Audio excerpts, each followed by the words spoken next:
Countries में मेरा जो पर्सनली यूनिवर्सिटीज कॉलेज पे ख्याल है स्कूल्स काफ़ी गेम्स करवाती वो हैं, ये है कि वो नए बॉलर्स को जैसे स्पोर्ट्स आप कह रहे हैं जो साथ लेके तो इसलिए लेके गए हैं ना।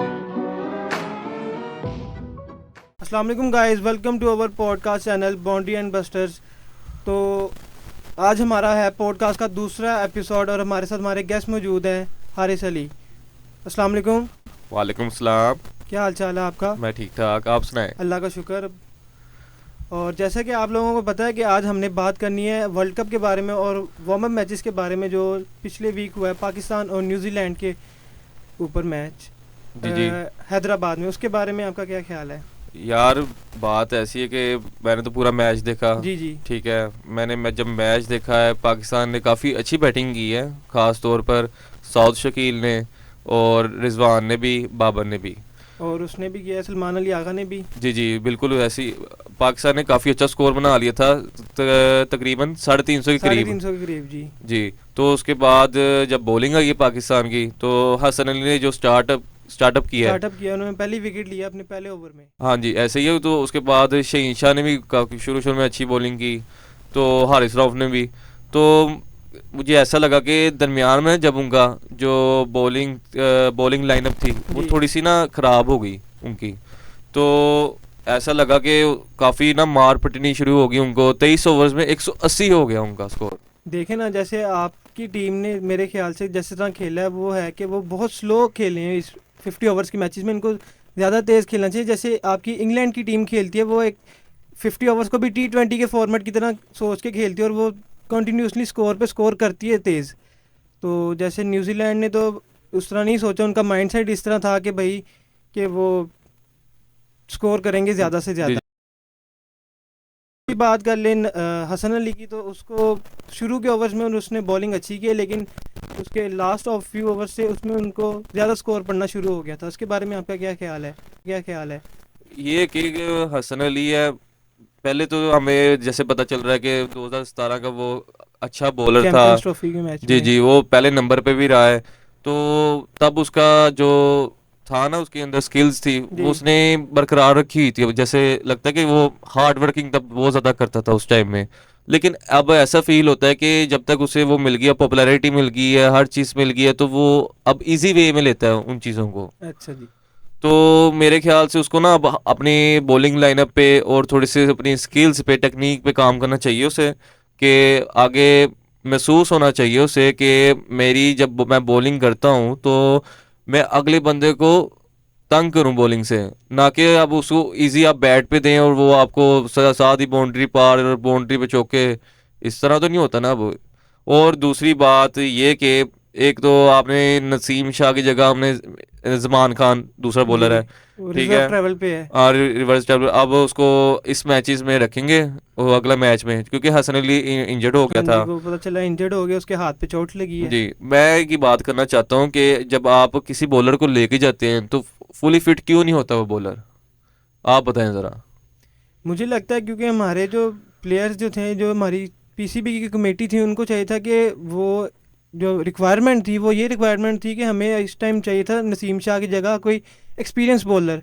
हम यंग टैलेंट यानी जो यंग जनरेशन के जो बॉलर है, जमान खान जैसे, सानुल्ला जैसे, उनको हम नहीं खिला सकते क्योंकि वो T20 फॉर्मेट के प्लेयर हैं। वो 50 ओवर्स तक अपने जो उनके 10 ओवर्स हैं, 8 ओवर्स हैं, वो इतने लिमिट में नहीं करा सकते क्योंकि वो थक जाते हैं इतने ओवर्स करा के। और यही बात मैं कहता हूँ कि अगर आपके पास T20 के वो बॉलर्स हैं तो आप उसे ओडीआई के बॉलर्स क्यों नहीं बना सकते, क्योंकि आप उनको लेके जाते हैं साथ, तो वो टूर पे, ठीक है, बाकी जो मैचेस खिलवाते हैं। हाँ जी। तो आप जब टूर पे लेके जाते हो तो उनके साथ मैचेस भी खिलवाएं। देखें ना, अब शहीन शाह अफरीदी है, वो अगर 3 ओडीआई के मैचेस है ना, तो वो 3 ओडीआई के मैचेस ही खेलता सारे। क्यों खेले? क्योंकि देखे ना, अगर आपने अपने वर्ल्ड कप की तैयारी करनी है, आगे आ रहा है जो वर्ल्ड कप, अभी हो ये मतलब स्टार्ट हो ही गया है, तो ये मैं ये बात करना चाहता हूँ कि अगर आप तीनों के तीनों मैचेस वो क्यों खेले, क्योंकि उसको एक मैच खिलाएं, बाकी 2 बॉलर्स को जो आपके पास पड़े हैं स्क्वाड में, तो आप उनको खिलाएं और उनको एक्सपीरियंस दिलवाएं, क्योंकि आगे आने में जब वर्ल्ड कप आता है तो ये आपके पास तैयारी होनी चाहिए कि आपके कि पास बॉलर होने चाहिए बैक एंड पे हाँ, भी। ऐसे ही ऐसे ही। तो मेरा जो पर्सनली इस पे ख्याल है वो ये है कि वो नए बॉलर्स को, जैसे आप कह रहे हैं, जो साथ लेके जाते हैं, ट्रैवल कराते हैं, लेकिन इसलिए नहीं खिलाते क्योंकि मुझे पर्सनली लगता है कि टीम को इस तरह लगता है कि अगर हम नए बॉलर्स को खिलाएंगे तो शायद इनको ज़्यादा स्कोर पड़ जाए और हमारा मैच जो है हमारे हाथ से निकल जाएगा इनकी वजह से, शायद इसलिए वो उनको नहीं मुझे तो खिलाते। लगता है कि अपना पूरा खानदान ही साथ लेके जाते हैं और जैसे भी लेके जाते हैं।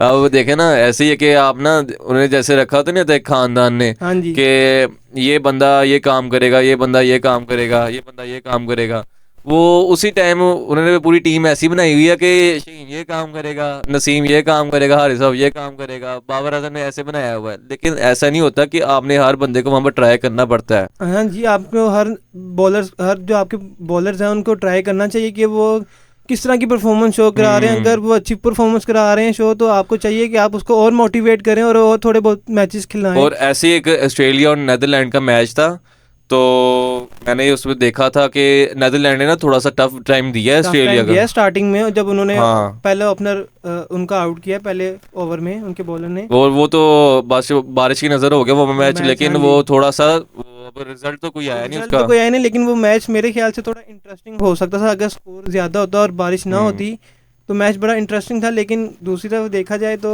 मिचेल स्टार्क ने बड़ी अच्छी बॉलिंग की है, उन्होंने हैट्रिक की है। उसके बारे में आपका क्या ख्याल है? यार उसके बारे में ये कि अगर मिचेल स्टार्क है ना, वो आपके पास वो खेल रहा है रेगुलर कब से, हाँ जब जी, का ऑस्ट्रेलिया में टीम में आया हुआ है, काफ़ी उसे अरसा हो गया है। उसके पास एक तो एक्सपीरियंस बहुत है, उसके पास तो एक टेक्निक भी बहुत है। हाँ जी, तो जो ऑस्ट्रेलिया, जो देखे ना, इंग्लैंड की टीम हो गई, ऑस्ट्रेलिया की टीम हो गई, और साउथ अफ्रीका की टीम हो गई, और न्यूजीलैंड, न्यूजीलैंड की टीम हो गई, ये टीम्स है ना, अब ये खेलती हैं अब ओडीआई, जैसे T20 नहीं तेज हाँ खेलते हैं जी, हम, वैसे ही ओडीआई तेज खेलती हैं अब ये। हाँ अब जी, ये सिर्फ पाकिस्तान और इंडिया जो स्लो खेलती हैं, जो कि आपने देखा ना कि लिविंगस्टोन कैसा बैट्समैन है, हाँ जी। बटलर कैसा बैट्समैन है, वो तो ऐसी तैसी फेर देता है सबकी। यही बात है ना। जैसे अब जोस बटलर ने जब रिटायरमेंट के बाद वापस आया, उसने 182 स्कोर किया है। आपने देखा ही होगा वो मैच, ऐसे ही उसने है। कितनी स्पीड से अपना वो स्कोर वापस, बिल्कुल वो फिट है, उसको ज़रूरत नहीं है कि वो दोबारा कोई प्रैक्टिस वगैरह करे, वो कितना फिट है। यही तो बात है कि देखिए ना, अगर आप पाकिस्तान टीम को लेके जाते हैं तो आप प्रॉपर उनका चेकअप करें, ठीक है, और प्रॉपर उनकी टेक्निक्स देखें कि ये बॉलर ठीक है। देखें ना, अब ये तो नहीं कि हसन अली ने चैंपियंस ट्रॉफी में सारा पहले नंबर पे रहा है तो उसको साथ लेके जाना है बहुत नहीं, ज़्यादा। साथ तो उसको इसलिए लेके गए हैं ना, ताकि क्योंकि वो एक एक्सपीरियंस बॉलर है। आप नए बॉलर को एक तरह साथ नहीं लेके स्क्वाड में नहीं शामिल कर सकते, क्योंकि वो कभी 50 ओवर्स के मैचेस खेला नहीं है, और इसी या कभी बात ओडीआई, ऊपर से ये जो मैच है वो वर्ल्ड कप का मैच है ओडीआई का। और इसी बात में आपकी बात काट रहा हूँ, सॉरी। तो मुझे, आप अगर एक्सपीरियंस की बात करते हैं ना, हाँ तो जी, एक्सपीरियंस के हमारे पास तो मोहम्मद आमिर भी है, वाब रियाज भी था। तो वो तो सारे रिटायर्ड अब बंदे हैं। देखे ना, मोहम्मद आमिर ने जो स्टेटमेंट दी थी कि मैं वर्ल्ड कप के लिए अवेलेबल हूँ, तो उन्होंने उनको ट्राई क्यों नहीं किया? क्योंकि वो हसन अली से भी बहुत ज़्यादा पुराना है, हाँ जी, और उसने तो वो चैंपियंस ट्रॉफी में फाइनल में जिताने की बड़ी कोशिश की है उसने। तो जैसे आपने वो पीसीबी का इंटरव्यू नहीं सुना उनके चेयरमैन का, कि उन्होंने कहा जी हमने किसी को नहीं बुलाना, हमारी तरफ से दरवाजे खुले हैं, आप आएँ, जिसने परफॉर्मेंस जो हमें करके दिखाएगा उसके बाद हम सोचेंगे, हम सेलेक्ट करेंगे कि कौन हमारी टीम के लिए फिट है। अब वही बात आ गई ना कि वो कहता है कि मैंने तो परफॉर्म हर जगह किया है, कहते हैं अगर मैं परफॉर्मेंस गिनवाने पे आऊँ तो मतलब कि फिर सब कुछ ही हो जाएगा, वो ये कहा है। तो लेकिन आपके बारे में क्या ख्याल है कि अगर वर्ल्ड कप कौन कौन सेमीफाइनल में जाएगा? मेरे ख्याल से तो इंडिया मोस्ट प्रोबेबली, आप फाइनल की बात कर रहे हैं मेरे ख्याल से? नहीं, सेमीफाइनल्स की चार सेमीफाइनल की टीमें कौन चार, सी? इंडिया, मेरे ख्याल से इंग्लैंड और न्यूजीलैंड भी हो सकती है, पाकिस्तान भी हो सकती है, लेकिन जो टफ टाइम मिलेगा पाकिस्तान को सेमीफाइनल के लिए मेरे ख्याल से, पाकिस्तान तो किस्मत पे जरा वो रखती है ना अगर बनी। अगर चला जाता है सेमीफाइनल में, तो वो फिर अगर गलती से चला गया तो वो फिर ये कहेंगे जी कुदरत का निज़ाम है। ऐसे ही है। आपको तो पता है, जैसे वो लास्ट कहते हैं टाइम हार गया तो हम जैसे लास्ट अगर टाइम भी T20 के सेमीफाइनल में पाकिस्तान पहुंच गया था, फाइनल में भी। अगर हार जाते हैं तो वो कहते हैं भाई अल्लाह के लिए, अल्लाह की बेहतरी होगी इसमें। हाँ जी, तो ऐसा तो नहीं होता, अगर आप हार्ड वर्क करते हो, अगर आगे जाते हो तो आपको सक्सेसफुल भी मिल जाती है हाँ एक जी, चीज़। और आप बताएं इस बारे में क्या ख्याल है, मतलब कि अगर देखा जाए कि ये जो वर्ल्ड कप हो रहा हाँ है, जी। तो इंडिया में हो रहा है कि जो अभी आएगा 13 दिसंबर को मैच है इंडिया और वर्ल्ड कप का, 14 दिसंबर को मैच है इंडिया और पाकिस्तान पाकिस्तान इंडिया का। का, अहमदाबाद में। जी, अगर कि आपके ज़्यादा चांसेस आपको किस चीज़ के लगते हैं कि कौन जीतेगा? मेरे ख्याल से ये परफॉर्मेंस पे है बात, कि जितने से ज़्यादा स्कोर होगा उस पे है डिपेंड, कि अगर इंडिया की पहली बैटिंग आती तो इंडिया भी चाहेगा कि हमारा जो स्कोर है वो 400 के करीब हो। अगर पाकिस्तान पहले बैटिंग करता तो पाकिस्तान का भी ये होगा कि हमारा 400 के करीब हो और हम इंडिया को टफ टाइम दें। लेकिन अगर देखा जाए तो कभी कभी अल्लाह की तरफ से पाकिस्तान के ना कि वो हालात बिगड़ जाते हैं बैटिंग में, हाँ वो जी, जल्दी जल्दी आउट होना शुरू हो जाते हैं। वो तो अब वो प्रेशर ले जाते हैं ना प्लेयर्स, अब इस पे तो हम कुछ नहीं कह अब सकते। देखें ना, यही तो प्रेशर की बात अगर आप करते हैं तो पीएसएल में प्रेशर क्यों लेते हैं? पीएसएल में तो धड़ धड़ स्कोर मार रहे होते हैं वो तो वो। पीएसएल तो T20 का फॉर्मेट है, हम्म। वो ओडीआई का फॉर्मेट थोड़ी ना है। अगर आप पाकिस्तान कप देख लें 50-50 ओवर्स का, उधर कहते हैं काफ़ी स्कोर कर रहे होते हैं, तो उधर क्या डिफरेंस हो जाता है कि जो नेशनल, जो एक तो नेशनल लेवल खेलने में और ये इंटरनेशनल लेवल खेलने में। बहुत डिफरेंस है, क्योंकि उस नेशनल लेवल में मेरे ख्याल से क्या कहते हैं कि कुछ जो यंग टैलेंट के प्लेयर्स हैं वो हैं उसमें, एक्सपीरियंस इतने प्लेयर नहीं हैं या उनको चांसेस नहीं मिले इसलिए वो पीछे रह गए हैं मेरे ख्याल से। और दूसरी तरफ आपने शायद वीडियो देखी होगी, सोशल मीडिया पे बड़ी वायरल हो रही है कि ज़मान खान जो है वो नेट प्रैक्टिस कर रहे हैं ऑस्ट्रेलिया के मैचेस के लिए। तो ऐसा ही उसका है। क्या ख्याल है कि आपको लगता है पाकिस्तान का जो ऑस्ट्रेलिया के साथ मैच है उसमें फ़खर जमान जो है वो बड़ी अपनी अच्छी परफॉर्मेंस शो करेगा? अगर यही बात है, फ़खर ज़मान है, एक हमारा फौजी है, हाँ ठीक जी, है, वो फौजी के तो नाम से फौजी के मशहूर नाम है। से मशहूर है। अब फ़खर ज़मान की बात करते हैं तो उसने एक मैच खेला था जो वो था 200 प्लस खेला था हाँ उसने, जी, टू और डबल वो सेंचुरी थी। नॉट आउट रहा था उस हाँ पे। जी, तो अगर देखा जाए वो बैट्समैन अच्छा है, लेकिन उस पे ना ये कि थोड़ी सी तकनीक पे काम होने वाली है। जब वो शॉट मारता है ना, तो ये होता है कि वो आउट होने के चांसेस ज़्यादा होते हैं मुझे उसके। मुझे पर्सनली इसमें लगता है कि वो ना जब ओपनर आता है तो वो जल्दबाजी करने की कोशिश करता है, वो चाहता है कि मैं जल्दी से जल्दी ना बाउंड्रीज मारना शुरू कर दूं, ये नहीं सोचता कि मैं पहले एक जगह खड़े होकर बॉल को देखूं और पहले आराम से खेलूं ताकि समझ आए कि बॉलर किस तरह की टेक्निक यूज़ कर रहा है मेरे खिलाफ और मैं फिर बाद में परफॉर्मेंस शो करूं। और सबसे ज़्यादा जिस अगर आप देखा जाए तो वो जल्दी जिस तरह आउट स्टार्टिंग में आउट हो जाता है, तो मुझे पर्सनली लगता है कि वो उसकी अपनी गलती होती है कि वो चाहता है कि मैं हिटिंग करूं, तो वो उसकी एक गलती है उसमें। मैं चाहता हूं कि वो अपनी उस गलती को इम्प्रूव करे। अच्छा, यही बात है, अगर आपने देखा होगा कि वो जो हिट विकेट से ज़्यादा वो कैचेस उसने अपने कैचेस कैचेस दिए कैचेस हैं। पे आउट हुआ है वो ज़्यादातर। जी जी।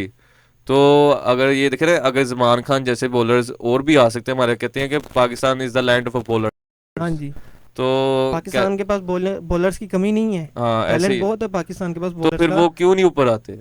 ये तो अब पीसीबी को पता है ना वो किस तरह अपनी टीम्स की सिलेक्शन करते हैं, या पीएसएल के लिए वो सिलेक्शन करते हैं अपनी हर मुख्तलिफ स्टेट्स में जाके, सिटीज़ में ऐसे जाके। ही अगर देख लेना, जैसे हारिस राउफ था पहले, वो टेप बॉल खेलता हाँ था जी, वो काफ़ी ज़्यादा, टेपियर के नाम से मशहूर टेपिया के था। नाम से मशहूर था वो। तो ऐसे ही एक हमारे वो है बैट्समैन तैमूर मिर्ज़ा, जो हाँ जी, मतलब कि वो बहुत ज़्यादा। बैट्समैन है वो। हाँ जी।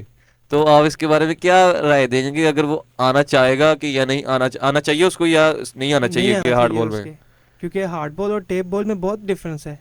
वो जिस तरह हाँ, टेप बॉल का प्लेयर है वो उस तरह की परफॉर्मेंस हार्ड बॉल पे या वाइट बॉल या रेड बॉल पे वो शो नहीं कर सकता अपनी वो वाली ये परफॉर्मेंस। एक दूसरी बात ये कि टेक्निक का भी फर्क आ जाता है टेक्निक का उसमें, फ़र्क आया था क्योंकि, और और टाइमिंग का भी। टाइमिंग का भी इशू आता है, और ऊपर से क्या कहते हैं उसमें देखे ना, देखा जाए तो टेप बॉल में तो वो टेप बॉल जो है वो रबड़ की बॉल है, और हार्ड बॉल में तो दूसरी बॉल आई थी, उसमें बड़ा डिफरेंस है। और बड़ी स्पीड में भी डिफरेंस आया था, और आपकी टाइमिंग में भी आया था कि आपने बैट जल्दी घुमाना है या लेट लेके आना है, और आपने खड़ा किस तरह होकर खेलना है। उसमें टेपिया बॉल में तो वो जिस तरह का प्लेयर है, लेकिन वो प्लेयर अच्छा है वाइट वो टेप बॉल का, लेकिन देखा जाए तो वो भी आते साथ ही सिक्स लगाने की कोशिश करता है, ज़्यादातर वो बाउंड्रीज ही लगाता है आते हम्म। साथ ही। अच्छा, ये दूसरी बात है, मैं आपसे पूछना चाहता हूँ, आपके साथ शेयर भी करना चाहता हूँ जी जी, कि अगर जो हम क्रिकेट खेलते हैं, हम देखते हैं क्रिकेट, और काफ़ी बच्चे हैं उसमें, और बच्चों का ज़्यादा इंटरेस्ट फैंस हैं जो होता है। देखते हैं, तो यंग जनरेशंस। जी जी, और उसका क्या इम्पैक्ट पड़ता है कि यंग जनरेशन्स पे और आगे आने वाले जो लोगों पे? वो मेरे ख्याल से बाबर आजम को या इस तरह के प्लेयर्स को देख के मोटिवेट होते हैं कि अगर ये इतनी अच्छी परफॉर्मेंस कर सकते तो शायद हम भी परफॉर्मेंस करके आगे आ सकते हैं।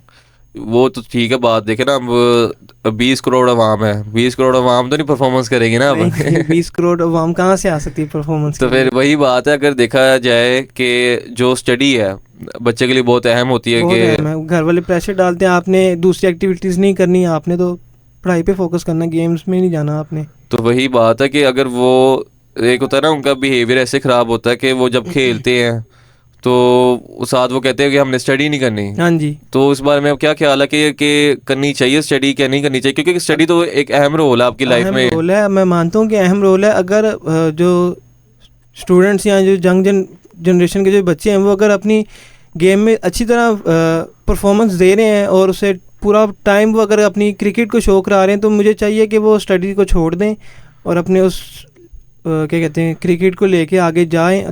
हो सकता है उनकी सिलेक्शन हो जाए, मेरे ख्याल से तो यही लगता नहीं, है। मेरा जो ख्याल है ना, मैंने एक और पॉइंट नोटिस किया है जी ये आपके साथ ही बैठे बैठे।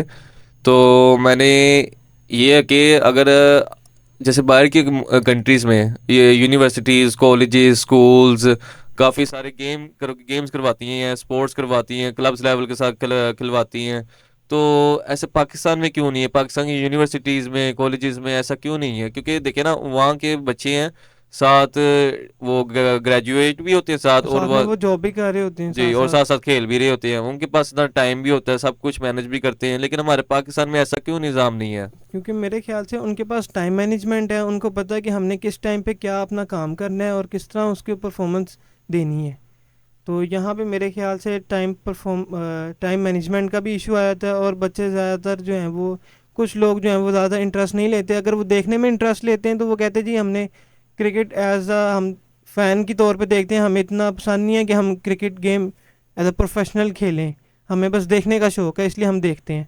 और दूसरी बात कि वहाँ के जो बच्चे हैं ना, ज़्यादातर यूनिवर्सिटीज़ में से आते हैं। जो बाहरी कंट्री से ना बच्चे हैं, वो आगे यूनिवर्सिटीज़ लेवल से ना आप इंटरनेशनल लेवल में आते हो प्लेयर्स। तो ये पाकिस्तान से ऐसा क्यों नहीं है? क्योंकि उनकी एज का मसला आया था ना यहाँ पे। तो पाकिस्तान की टीम में अगर सेलेक्ट होना है तो आपने अंडर 16 या अंडर 19 के अंदर एजेस में रह के आपने सेलेक्ट होना होता है। इस जी तरह तो जी बहुत से प्लेयर्स हैं जो पीछे रह गए हुए हैं। जी जी, सही सही।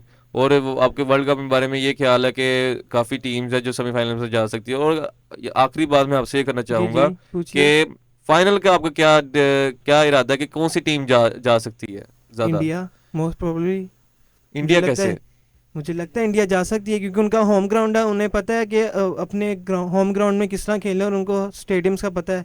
क्यों, इसमें कोई पॉलिटिक्स शामिल है? नहीं नहीं, पॉलिटिक्स, हम पॉलिटिक्स की बात तो कर ही नहीं रहे, हम तो कर ही क्रिकेट के ऊपर बात रहे हैं। सही, चले सही हो। और थैंक यू, आप हमारे पॉडकास्ट में आए।